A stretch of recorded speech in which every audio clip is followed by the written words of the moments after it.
여러분, 기드온은 아주 평범하고 내성적이고 소극적인 성품의 사람이었습니다. 근데 기드온의 이름이 여룻바알로 32절에 바뀌는 것을 볼 수가 있습니다. 바알과 다투는 자라는 것입니다. 사실은 영적인 측면에서 보면 바알과 싸워서 이긴 자가 된 것입니다. 바알상을 건드리면 죽음이 임할 것으로 알았는데 오히려 멀쩡하게 살아있는 것입니다. 그래서 이스라엘 백성들의 마음속에 바알을 숭배하지 않아도 되는구나, 바알을 얼마든지 부수어도 되는구나 라는 믿음을 갖게 해준 사람이 바로 기드온입니다. 그러니까 이스라엘 백성, 우상에 빠져있던 이스라엘 백성들에게 신앙을 회복시켜주는 이 문을 여는 사람이 바로 기드온이다라고 얘기할 수가 있습니다. 우리는 비록 부족하고 연약함이 참 많이 있습니다. 그런데 어떻게 기드온처럼 영적인 전투에서 승리할 수 있을까? 세상에서 승리할 수 있을까? 반복적으로 무너지고 악순환되는 우리의 상황 가운데 어떻게 우리의 삶을 선순환의 축복으로 바꿀 수 있을까? 어떻게 내 자신이 살아날 뿐만 아니라 주변을 살아나게 하고 부흥케 하는 인생을 살아갈 수 있을까라는 질문을 하면서 오늘 기드온을 통하여서 우리가 이 원리들을 같이 발견하는 시간이 되었으면 좋겠습니다. 여러분, 25절 26절을 보시기 바랍니다. 하나님께서 기드온에게 아버지의 7년 된 숫소를 끌고 와서 산성 꼭대기에 여호와를 위하여 제단을 이렇게 쌓아서 번제를 드리라, 이렇게 말씀합니다. 이것은 사실은 중단되었던 예배를 회복하라 라는 이런 말씀의 의미인 것입니다. 즉, 중단되었던 예배, 중단되었던 기도, 중단되었던 찬송, 이런 것들을 회복하라 라는 말씀인 것입니다. 여러분, 우리의 삶 가운데 실제적으로 무너졌던, 중단되었던 영적인 생활을 회복할 때 그 지점에서 우리의 삶의 승리가, 회복이, 부흥이 일어나게 되는 줄 여러분 믿을 수 있기를 바랍니다. 7년 된 둘째 수소를 번제로 드리라 라고 얘기하는데, 이 둘째라는 이 단어는 살찐 최상의 것이라는 뜻을 가지고 있습니다. 또한 7이라는 숫자는 완전수 아닙니까? 완전의 개념인 것입니다. 그러니까 하나님께서 기드온에게 완전한 헌신을 좀 해라. 물질적인 것, 인간적인 것보다, 인간적인 관계보다 더 우선적으로 하나님 앞에 온전한 헌신을 해라 라고 이렇게 말씀하고 있는 것입니다.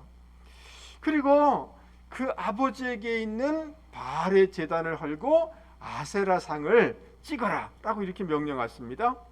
그 헐다라는 단어는 완령이 완전히 철저하게 이것을 제거해라 라는 이런 말씀인 것입니다. 여러분, 바알과 아세라상은 가나안 원주민들이 섬기는 우상입니다. 이러한 것이 자기들에게 풍요와 다산을 가져준다라고 이렇게 믿고 우상 숭배하고 있었는데, 그것이 그 가나안 족속에서 머물지 아니하고 이스라엘 백성 안에 쏙 들어와 있는 거예요. 그러니까 너무 충격적인 것은 기드온의 아버지 요아스마저도 이 바알과 아세라를 섬기고 있는 것입니다. 그 집안, 아비에셀 집안 사람들이 다 섬기고 있는 것입니다.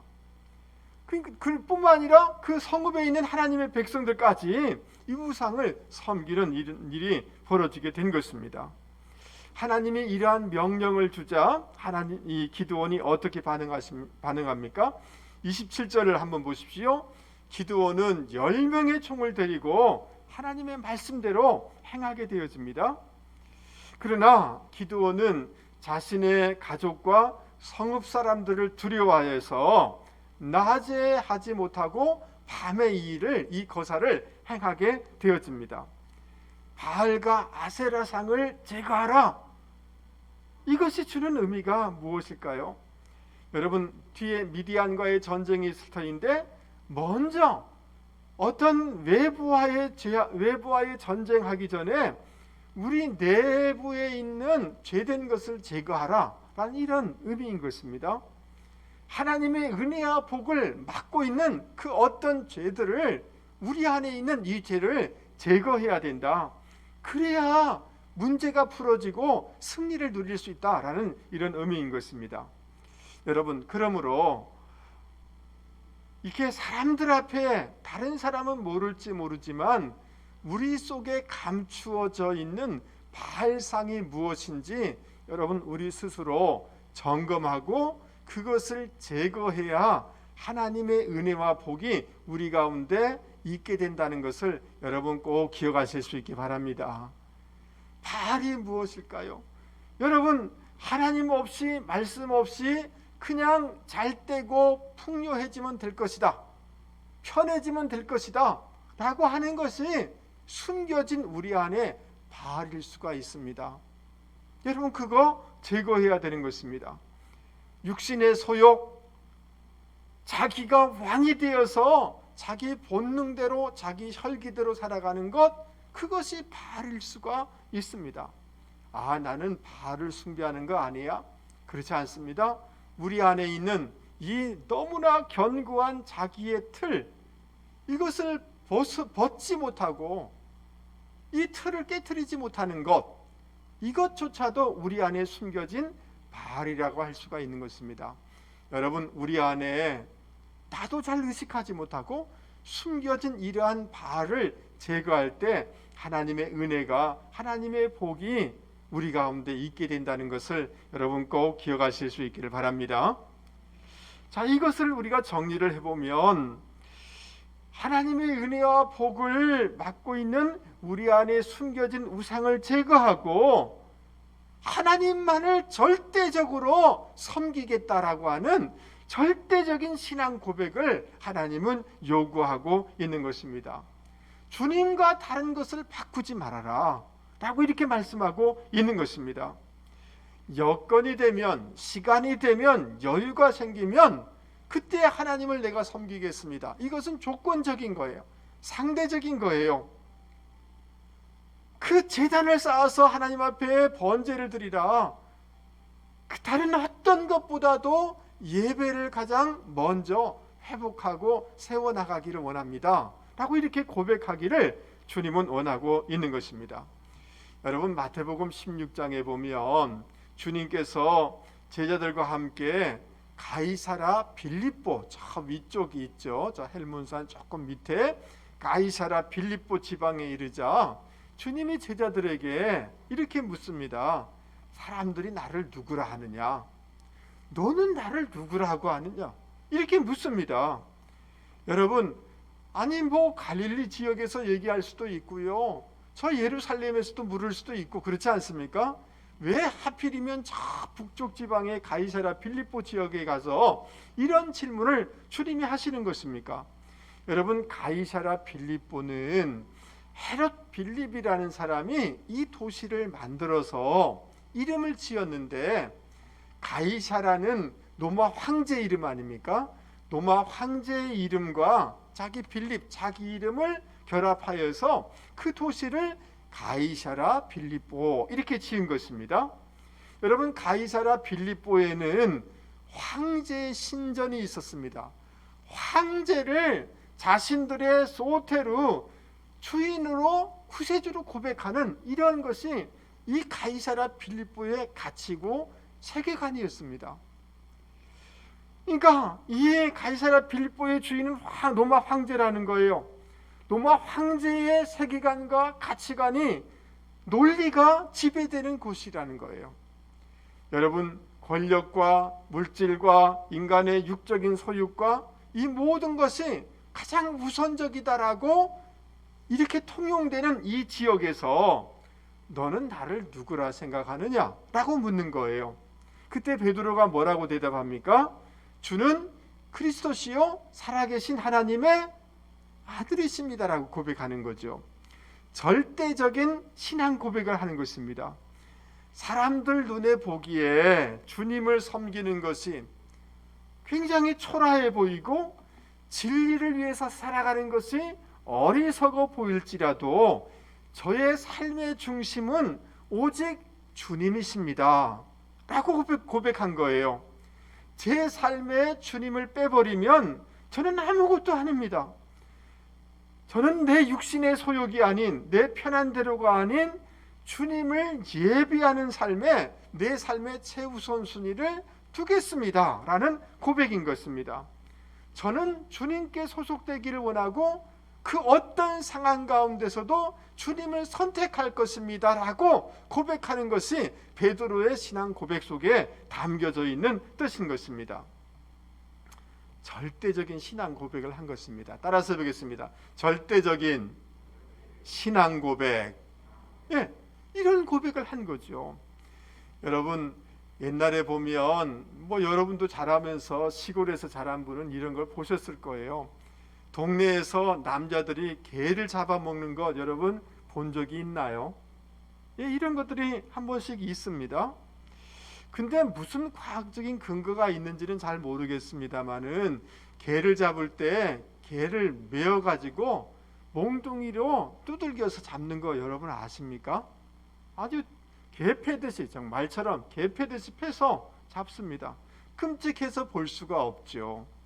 근데 한 번은 그 개를 매달아서 때리는데 여러분 그냥 끈이 잘못 묶었는지 떨어져서 개가 도망친 거예요. 얼마나 막 겁나서 도망치겠습니까? 근데 도망가는 개를 향하여서 누군가 메리 메리 이렇게 하는 거예요. 옛날 동네 시골 개 이름이 대부분 메리였어요. 근데 놀랍게도 개가 그 자리에 서는 거예요. 그리고 메리 메리 이렇게 부르자 그 개가 무서우면 꼬리를 내리지 않습니까? 그 뒷다리 사이에 꼬리를 확 이렇게 사이에 말아 넣죠. 그러면서 낑낑대면서 주인에게 다가오는 거예요. 여러분, 동네 그 남자들이 킥킥대면서 이렇게 얘기하는 것입니다. 역시 똥개는 똥개네. 죽을 줄도 모르고 오는 것 좀 봐. 이렇게 얘기하는 거예요. 여러분, 정말 똥개라서 그랬을까요? 개는 겁에 질린 게 완연했어요. 주인이 부르자 마지못해서 걸음을 옮기다가 연신 뒤를 돌아보고 멈춰서서 있다가 주인이 또 부르니까 그 주인의 부름 앞에 개는 돌아오는 거예요. 여러분, 저기 가면 죽는 게 확실한 거 자기가 경험했잖아요. 근데 주인이 부르니까 죽음의 길이라는 것을 알면서도 돌아오더라는 거예요. 여러분, 미약한 동물이 자기보다 주인을 택하는 것을 볼 때 우리 식으로 표현해 보면 절대 신앙을 선택하는 거죠. 눈물이 나고 가슴이 아프고 너무 충격적이었어요.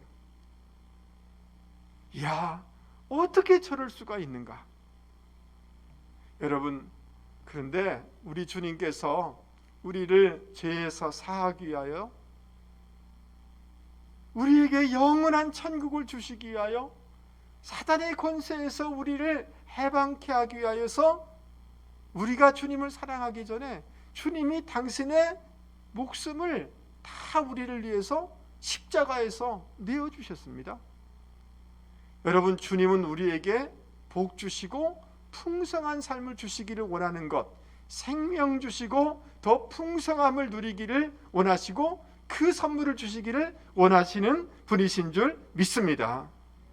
그런데 주님이 우리를 부르실 때 여러분, 주님 앞에 절대 신앙을 고백해 본 적이 있으십니까? 하나님을 위하여, 하나님의 영광을 위하여 여러분 순종해 보신 적이 있습니까?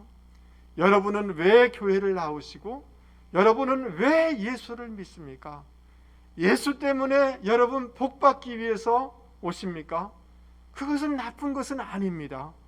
그것을 넘어서 다른 어떤 것과 주님을 바꿀 수 없습니다라고 고백할 수 있는 절대 신앙인의 이런 신앙이 저와 여러분 가운데 있기를 바랍니다. 코로나 때문에, 우리의 실존적인 어려움 때문에, 때로는 여러 가지 핍박과 어려움이 있다 할지라도 뒤로 물러가지 아니하고, 주님, 나는 주님을 절대적으로 따르기를 원합니다. 바로 기드온은 그런 신앙 고백을 했단 말이죠. 여러분, 이러한 신앙 고백을 할 때 내 인생이 피범한 인생이 되어지고, 나를 통해서 하나님이 역사하게 되어지고, 내가 우리 자녀와 가정과 가문과 주변에게 영적으로 살아나게 하는 그런 인생이 될 수 있음을 여러분 믿을 수 있기 바랍니다. 모든 것들을 내 마음대로 살고, 내가 왕이 되고 내 혈기대로 살고, 내가 시간 되고 여유 되고 건강되고, 그러면 내가 그때 주님을 한번 따라보겠습니다, 예배 드려 주겠습니다 라고 하는 것은 상대적인 신앙 고백인 것입니다. 여러분, 바라건대 이러한 상황 가운데 절대적인 신앙 고백을 하는 분들이 되기를 주님의 이름으로 권면을 드립니다. 아멘. 여러분, 주님은 다시 재림하십니다. 그때 내가 정말 하나님을 찬양할 수 있고 예배드릴 수 있는 환경 속에 주님이 오시지 않습니다. 결정적인 순간에 주님은 재림하십니다. 지금 이 순간에 내가 절대적인 신앙을 고백하지 못하는 사람은 주님 재림하실 때도 절대적인 신앙을 고백할 수 분명히 없습니다. 그러기에 사랑하는 성도 여러분, 지금 순간순간마다 저는 주님을 놓칠 수가 없습니다. 주님의 내 삶의 전부입니다, 최우선순위입니다라고 고백하는 분들이 되기를 주님의 이름으로 권면을 드립니다. 여러분, 이런 신앙 고백을 하고 주님의 말씀에 순종할 때 어떤 일이 벌어지게 될까요? 여러분, 28절부터 30절 말씀을 보시기 바랍니다. 성읍 사람들이 아침 일찍이 일어나서 보니까 바알 제단이 헐려 있는 거예요. 아세라상에 찍혀 있는 것입니다. 그리고 그 옆에 새로 만든 제단 위에 숫소가 번제로 드려진 것입니다. 그래서 동네 사람들이 이게 누가 한 짓이냐 일일이 집집마다 탐문하면서 조사를 하는 거예요. 결국 요아스의 아들 기드온이 행한 것을 알게 됩니다. 그래서 그 집에 와가지고 당신 아들 끌어내라, 우리가 그 놈을 죽여버리겠다 라고 이렇게 얘기를 해요. 여러분, 동네 사람들이 어떻게 이렇게 분노하고 사람을 죽이려고 하고 있는 것일까요? 여러분, 저를 한 번만 보세요. 이런 것들이 그 마을에 지배되고 있습니다. 바알상과 아세라상을 훼손하면 재앙과 저주가 임하고 그 집안이, 그 마을이 그런 어려움이 당한다라는 이 말이 전체를 지배하고 있는 거예요.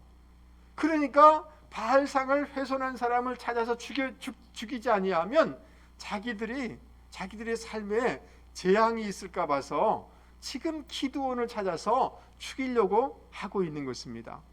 여러분, 이 사실이, 이러한 이들이 믿고 있는 것이 진리일까요? 그렇지 않습니다. 미신이 말해준 것을 마치 절대적인 것처럼 붙잡고 어둠이 던져준 이런 말에 그들의 사상이, 생각이 지배당하고 있는 것입니다. 여러분, 우리가 두려워해야 될 것은 그 우상을 숭배하게 될 때 하나님의 심판이 있다는 것을, 그것을 우리가 두려워해야 되는 거 아닙니까? 근데 미신이 던져준 이 말에 의해서 움직여지는 이 동네 사람들을 우리는 발견하게 되는 것입니다. 자, 그런데 31절 말씀을 보십시오. 놀라운 일이 벌어집니다. 자기 집에 자기가 만든 바알과 아세라상이 깨진 것입니다. 자기 집안에 굉장히 소중히 여기는 7년 된 숫소가 죽은 것입니다. 지금 굉장히 분노해야 될 사람은 누구냐 하면 기드온의 아버지인 요아스가 분노해야 되는 거죠. 그렇지 않습니까? 그런데 이상한 일이 벌어집니다. 기드온의 아버지 요아스가 내 아들 기드온 여러분에게 넘겨줄 수 없습니다 라고 얘기하는 거예요. 오히려 이렇게 얘기합니다. 바알을 위하는 자는 내일 아침까지 죽임을 당할 것입니다. 이렇게 선포합니다. 자기 아들을 보호하려는 심정을 넘어서 이제 그 바알을 섬기는 자, 이 죽임을 당한다라고 이렇게 선포합니다. 하나님을 섬기는 사람으로 바뀐 것을 볼 수가 있습니다. 바알이 진짜 신이라면 바알이 자신을 위해서 싸우지 이게 무슨 엉뚱한 어리석은 일을 합니까? 라고 이렇게 변론을 합니다. 여러분 놀랍지 않습니까? 아주 독실한 바알 숭배자가 한순간에 하나님을 섬기는 사람으로 바뀌게 된 것입니다. 어떻게 이렇게 바뀌게 되었을까요? 여러분, 하나님께서 그 요아스에게 성령을 부어주셔서 우상 숭배하는 것이 얼마나 어리석은 것인가를 깨닫게 해주신 겁니다. 할렐루야. 여러분 생각해 보세요. 여기 우상이 있는데 우상을 기드온이 깨트렸어요. 그러면 이 우상이 지가 살아있고 강력하다면 지가 깨트린 그 기드온을 죽여야 되는 거 아닙니까? 싸워야 되는 거 아닙니까? 사람이 움직여줘야, 옮겨줘야 그렇게 되는 그 신이 이게 무슨 참신인가? 이런 생각이 머릿속에 확 깨달아지면서 이야 이게 우상, 이게 여러분 뭐 여기 가다가 나무로 만든 것들 무슨 금 칠해놓고 세워놓고 절하는 게 얼마나 어리석습니까? 사람이 만들어 놓고 그 앞에 절하고, 그렇지 않습니까? 이게 어리석은 일이다라는 것이 성령께서 딱 깨닫게 해주시니까 이렇게 오히려 기드온을 변론하는 사람으로 바뀐 것을 볼 수가 있습니다. 할렐루야. 그러니까 여러분 여기서 우리가 깨달을 수 있는 것이 있습니다. 우리가 믿음의 결단을 하고 절대적인 신앙 고백을 하면 그 과정에 고난과 핍박과 어려움이 있을 수는 있어요. 그러나 하나님께서 역사하시고 하나님께서 성령을 보내주시고 하나님께서 당신의 천사를 보내주셔서 당신의 백성, 믿음의 길을 걷고자 하는 사람을 지켜주신다는 거예요. 여러분 이 사실을 믿습니까? 여러분 바벨론의 포로로 잡혀간 다니엘과 그 친구들이 그 왕실에서 훈련을 받고 왕이 주는 그 진미와 포도주를 마셔야 되는 거예요. 근데 왕이 주는 그 음식 속에는 말씀에서 먹으면 안 된다는 것이 있어요. 그러니까 말씀을 택할 것인가 그냥 그렇지 않을 것인가에 그 의미가 담겨져 있는 거예요. 그리고 그 왕에게 주는 음식을 먹는다는 것은 누구에게 충성할 것인가? 왕에게 충성하라는 거예요. 왕에게 충성할 것인가? 하나님께 충성할 것인가? 그 의미가 담겨져 있는 거예요. 포도주를 먹는 것은 거룩한 하나님의 백성으로 살 것인가? 세상 따라서 살 것인가? 그것이 담겨져 있는 거예요. 그러니까 다니엘과 그 친구들은 그 음식을 거절한 거예요. 여러분 아무도 보는 사람이 없어요. 그거 먹으면 출사하게 돼요. 많은 사람들이 다 넓은 길을 가고 있어요. 그럼에도 불구하고 다니엘과 그 친구들은 절대적인 신앙 고백을 했습니다. 할렐루야. 그런데요 놀라운 일이 벌어져요. 이 모든 것을 주관하는 그 주관자가, 상사가 오히려 다니엘과 그 친구들을 보호해줘요. 자기 식대로 한번 해보라고 기회를 줘요. 아멘. 사람을, 적대적인 사람의 마음을 움직이고 하나님은 그것 외에 특별한 은사를 그들에게 주시는 것을 볼 수가 있습니다. 여러분 우상 앞에 절할 수 없다라고 할 때 불구덩이 속에 던져지지만 하나님이 그들을 보호해 주셨어요. 할렐루야. 사자굴에 던져졌지만 천사를 보내셔서 사자 입을 막으셨어요. 우리가 믿음으로 살겠다, 믿음의 길을 걸어가겠다, 좁은 길을 걸어가겠다라고 할 때 과정에 어려움은 있을지 모르지만 하나님은 당신의 백성을 반드시 지킨다라는 이 믿음이 저와 여러분 가운데 있기를 바랍니다. 아멘. 여러분 제가 대학교 2학년 때 저희 아버님이 돌아가셨어요.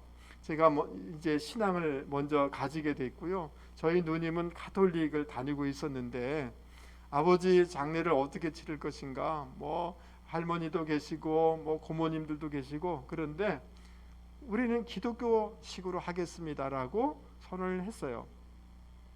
그래서 아버지의 장례를 치르고 난 후에 저희 어머니 온 가족이 다 예수로 믿기를 이렇게 결단하게 됐어요. 근데 그게 쉽지는 않았어요. 왜냐하면 여러분, 그 저희 마을에 고씨, 그 집성촌 여러분 아십니까? 다 주변에 다 고씨예요. 그러니까 우리 집안이 예수를 믿는다고 하니 그 종손을 중심으로 해서 동네 어른들이 다 모여서 회의를 한 거예요.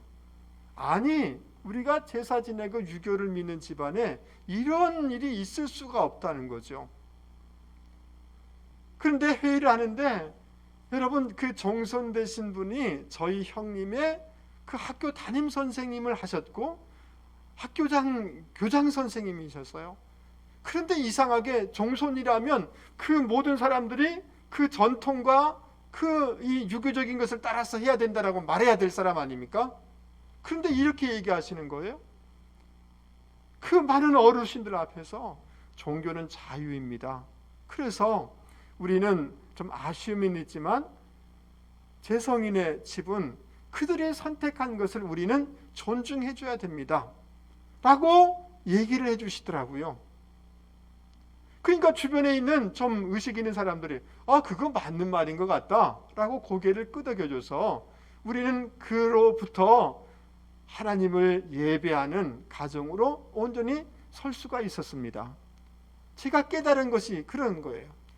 여러분, 말이 그렇지 동네 전체가 이렇게 압박을 해오는데 절대적인 신앙을 고백하는 것은 쉽지가 않습니다. 그러나 하나님은 믿음의 길을 걸어가려고 할 때 하나님의 사람을 보내셔서 특별히 믿지 않은 사람을 통해서라도 당신의 백성을 지키시고 보호하신다는 거예요. 아멘. 그러므로 여러분, 너무 두려워하지 마실 수 있기를 바랍니다. 다니엘과 그 친구들처럼 믿음의 고백을 하실 수 있는 분들이 되기를 주님의 이름으로 권면을 드립니다. 할렐루야. 직장 가운데서라도 여러분, 이런 믿음의 고백을 하실 때 하나님이 반드시 도와주시고 피할 길을 열어주시고 보호하여 주실 줄 여러분 믿을 수 있기를 바랍니다. 여러분, 33절 말씀을 한번 보시기 바랍니다. 33절 우리 같이 한번 읽어보겠습니다. 그때에 시작. 그때 미디안과 아말렉과 동방 사람들이 다 함께 모여 요단강을 건너와서 이스라엘 골짜기에 진을 친지라. 한번 따라서 해보겠습니다. 그때에, 이 단어가 굉장히 중요합니다. 언제라고요? 여러분, 기드온이 우상을 찍어버렸는데 그럴 때 무슨 일이 벌어진 거예요? 한순간에 어떤 축복이 온 게 아니에요. 근데 그렇게 할 그때에 갑자기, 아니 이렇게 신앙 고백을 했는데 그때에 갑자기 미디안과 아말렉과 동방 사람들이 13만 5천 명, 8장에 창조해 보면 그 엄청난 군대가 공격해 들어온 거예요. 아니 왜 이런 일이 벌어졌을까요? 나는 믿음의 길을 가겠다고 했는데 그때에 적들이 엄청난 세력을 모아가지고 지금 공격해 들어온 거예요. 여러분, 저를 한 번만 보십시오. 여러분, 기드온이 바알과 아세라상을 찍어버렸어요. 사단은 지금까지 이 마을 사람들을 지배했어요. 바알과 아세라라는 이름을 통해서 그를 지배했는데 기드온이 그 우상 숭배하는 거 아무것도 아니라는 것을 천하히 드러내버린 거예요. 이해되세요? 그리고 하나님의 백성들이 그렇게 해도 죽는 거 아니구나. 집안에 무슨 제단을 만들어 놓은 거, 그 농구에 막 이런 쌀 놓고 막 이런 거 있잖아요. 그거 깨트린다고 죽는 거 아니더라. 이게 확 드러난 거예요. 그리고 막 그것이 막 번져가는 거예요. 그러니까 사단이 그 주변 나라를 충동하여서 지금 이스라엘을 공격해 들어온 것입니다. 이것은 뭐냐 하면, 따라서 보겠습니다. 영적인 전쟁입니다. 예, 여러분 여러분, 눈에 어떤 현상이 펼쳐지는 것, 그냥 물리적인 영역에만 일어나는 게 아니라 뒤에 영적인 전쟁이 일어나는 거예요. 그러나 여러분, 우리가 알아야 될 것은 하나님은 그것 위에 더 높은 차원에서 더 강력하게 일하신다는 것을 여러분 보시며 또 믿을 수 있기를 바랍니다. 그래서 여러분, 한꺼번에 어둠의 세력을 이렇게 물리치잖아요. 그 위기가 기회로 만들어 버리신 거예요. 뿐만 아니라 여러분, 이 어떤 어려움이 온다 할지라도 하나님은 이것을 감당할 수 있는 힘을 주시는 줄 믿습니다. 그래서 34절 이하를 보십시오. 여호와의 영이 기드온에게 임하였다. 하나님께서 성령을 부어주시는 거예요. 성령으로 옷을 입혀주시는 거예요. 성령의 기름을 부어주시는 거예요. 할렐루야. 그 성령이 임하게 되어지자 감동이 일어나는 거죠. 사명감에 불타오르기 시작하는 거죠. 그래서 수양의 뿔로 만든 것으로 나팔을 후 하고 부른 거예요. 그 성령에 충만하여서 나팔을 불게 되어지자 사람들이 특별히 자기를 죽이려고 했던 그 아비에셀 족속에 다 몰려드는 거예요. 그리고 므낫세 지파, 스불론 지파, 납달리 지파에서 32,000명의 군사들이 모여지기 시작하는 거예요. 성령에 충만하여서 나팔을 불게 되어질 때 선한 영향력을 끼치는 리더로 세워지게 되더라는 것입니다. 할렐루야. 여러분, 내가 성격이 좀 내성적이고 소심하고 부족함이 있다 할지라도 성령에 충만하여서 찬송을 부르고 성령에 충만하여서 기도를 하고 성령에 충만하여서 말씀을 이렇게 선포하게 되어질 때 놀라운 능력의 역사가 일어날 수 있음을 여러분 믿을 수 있기를 바랍니다. 성령에 충만하면 우리 한계를 뛰어넘을 수가 있고 내적인 메마름을 극복할 수가 있고 성령에 충만하면 우리의 그 모든 연약함을 뛰어넘는 역사가 일어나게 된다는 것을 여러분 믿을 수 있기를 바랍니다. 그러므로 여러분, 저와 여러분에게 정말 이 시대 가운데 필요한 것은 한 사람도 예외 없이 내가 수십 년 동안 예배 생활을 했지만 여러분, 지금 여러분에게 메마름이 있다면 우리에게 필요한 것은 성령의 충만함이 필요한 줄 여러분 믿을 수 있기 바랍니다. 우리 옆에 사람한테 얘기하겠습니다. 집사님, 지금 집사님에게 필요한 것은 성령의 충만함입니다. 할렐루야. 여러분, 주님께서 악한 자라도 자식에게 좋은 것을 줄 줄 알거든. 따라서 보겠습니다. 하물며 너희 하늘 아버지께서 구하는 자에게 성령을 주시지 않겠느냐. 여러분, 성령님을 인정해드리고 성령님을 환영하시고 성령님을 구하실 수 있기 바랍니다. 저에게 성령이 필요합니다 라고 구하면 성령님이 임재해 주시고 기름 부어 주실 줄 여러분 믿을 수 있기를 바랍니다. 여러분, 중국이 1949년에 공산화되었습니다. 1966년에 문화혁명이 있었습니다.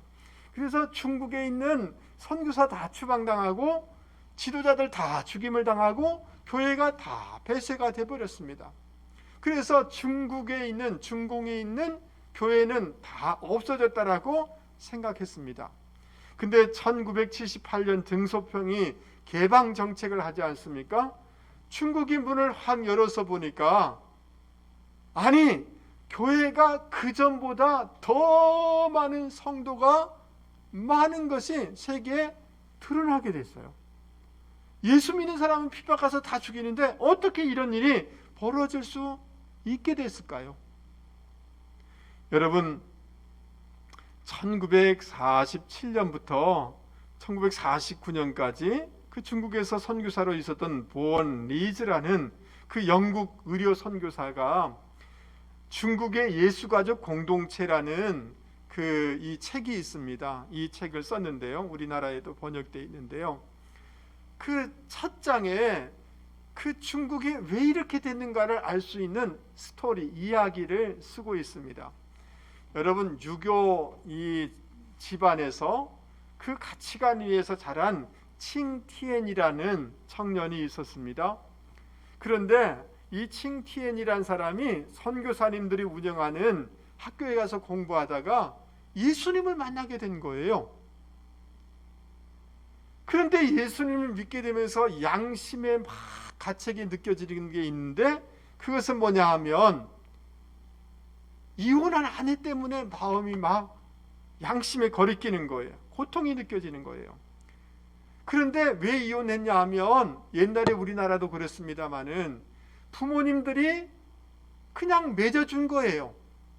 연애하거나 사랑한 것도 아닌데 부모끼리 이렇게 맺어준 거예요. 근데 그 자매는 너무 구식 여인이에요. 여러분, 전족이라고 여러분 아십니까? 우리 사진 한번 보여주세요.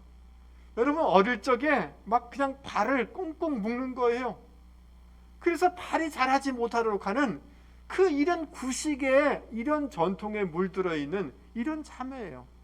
자기하고 생각이 맞지가 않아요. 그러니까 이혼하고 집에 가라고 한 것입니다. 그런데 예수를 믿고 성경을 읽어 나가는데 성령님께서 자기 마음속에 내 아내를 사랑하라, 에베소서 말씀을 주는 거예요. 이게 말씀에 마음에 막 늘 걸리고. 그런데 성경에 이렇게 써 있습니까? 내 아내가 영리하기 때문에, 내 아내가 예쁘기 때문에, 내 아내가 세련되기 때문에, 내 아내가 착하기 때문에 내 아내를 사랑하라고 기록되어 있습니까?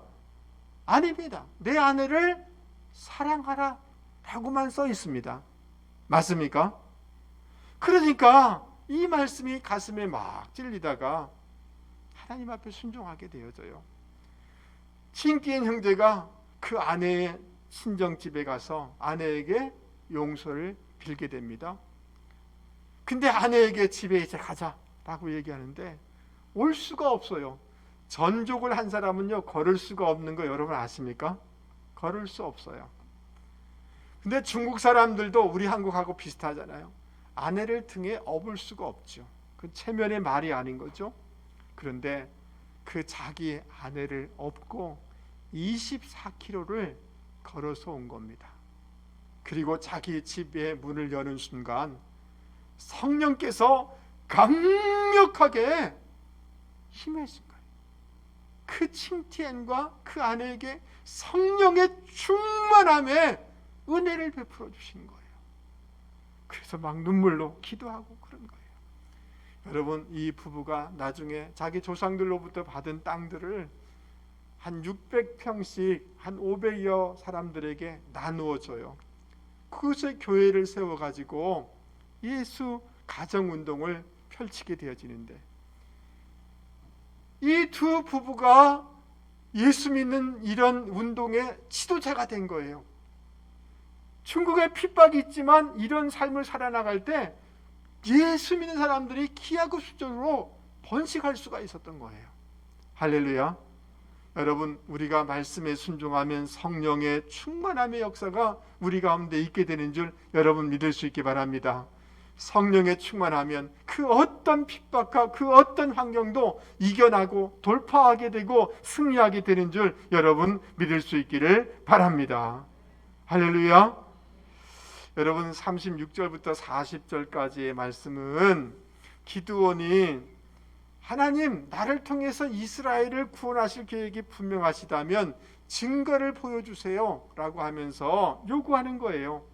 이 마당에다가 양털을 이렇게 있는데, 하나님, 정말 나를 통해서 이스라엘을 구원하시렵니까? 라고 하면, 그렇다면 양털에만 이슬이 맺히게 해주세요. 하나님이 해주세요. 그러면 되는데, 또 기드온이 하나님 앞에 기도합니다. 하나님, 이번에는 반대로요. 양털은 바싹 마르고 주변 땅만 적게 해주세요. 하나님이 역사해 주세요. 하나님이 주님께서 기도를 통해서 그 구원하겠다라고 말씀을 이렇게 두 번씩이라도 이렇게 했음에도 불구하고 기드온은 그것이 확신이 들지 않은 거예요. 여러분, 정말 연약한 기드온에게 큰 용사여 라고 하면서 위로해 줬어요. 바위에서 불이 나는 것을, 기적을 베풀어 주셨어요. 이렇게 하나님이 당신의 이 모든 것을 보여주셨지만 기드온은 믿음을 갖지 못하는 거예요. 여러분, 저를 한 번만 보세요. 하나님의 약속의 말씀과 하나님의 능력과 하나님의 사랑, 이런 것에 대한 믿음을 가지고 한 번 한 걸음을 내딛어 볼 수 있는 저와 여러분이 되기를 바랍니다. 아멘. 예, 하나님이 여러분 가운데 은혜를 주시고 치유를 주시고 풀어주시고 열어주실 줄 여러분 믿습니까? 하나님은 가능하십니다. 아멘 하시죠? 그것을 믿고 여러분 하나님의 능력을 믿고 하나님의 사랑을 믿고 하나님의 성품을 믿고 올 한 해 한번 믿음의 발을 한번 내딛으면 홍해도 열려지고 요단강도 열려지는 역사가 일어나게 되는 줄 여러분 믿을 수 있기를 바랍니다. 말씀을 마치려고 합니다. 사랑하는 성도 여러분, 새해가 우리 가운데 주어졌지만 결코 우리 앞의 상황은 만만한 것은 아닙니다. 그렇지 않습니까? 이러한 상황에도 불구하고 여러분 먼저 내 안에 숨겨진 우상들을 제거하는 분들이 되기를 바랍니다. 그리고 하나님 앞에 절대적인 신앙 고백을 하실 수 있기 바랍니다. 다른 어떤 것보다 주님을 예배하겠습니다. 주님과 다른 것을 바꾸지 않겠습니다. 라는 고백을 하면 우리 인생이 풀어지는 역사가 있게 되는 줄 믿습니다. 과정에 어려움이 있을지 모르지만 하나님이 직접 우리를 지켜주시고, 아멘 하시죠? 하나님의 천사를 통해서 지켜주시고 하나님의 사람을 통하여서 믿음의 길을 가는 사람을 지켜주시고 하나님이 복을 주실 줄 여러분 믿을 수 있기를 바랍니다. 여러분 영적인 전쟁이다. 여러분 어려움과 고난과 이런 것들이 있을 때 영적인 전쟁임을 분별하시고 성령의 충만함을 덧입으면 이 모든 것을 감당할 수 있는 줄 여러분 믿을 수 있기 바랍니다. 아멘. 내가 신앙생활 잘하려고 하는데 남편이 막 막아서요. 남편을 미워하지 마세요. 남편 뒤에 있는 어둠의 세력을 향하여서 영적인 전쟁을 선포하시기 바랍니다. 아멘 하시죠? 예, 그래서 막 이상하게 막 술 먹고 남편이 무질서해지고 그러면 남편 뒤에 있는 어둠의 세력을 향하여서 말할 필요도 없어요. 등에다가 손을 넣고 속으로 얘기하는 거예요. 예수 이름을 명하노니 알코올 중독의 영은 결박되고 떠나갈지어다. 부정적인 것은 결박되고 떠나갈지어다. 아멘 하시죠? 그러면 어둠은 떠나가고 돌파와 승리의 역사를 경험하게 되는 줄 여러분 믿을 수 있기 바랍니다. 아멘. 여러분 올 한 해 하나님의 놀라운 돌파와 승리의 역사를 경험하는 분들이 되기를 주님의 이름으로 축복합니다. 우리 말씀을 생각하시면서 찬송가 309장 같이 부르겠습니다.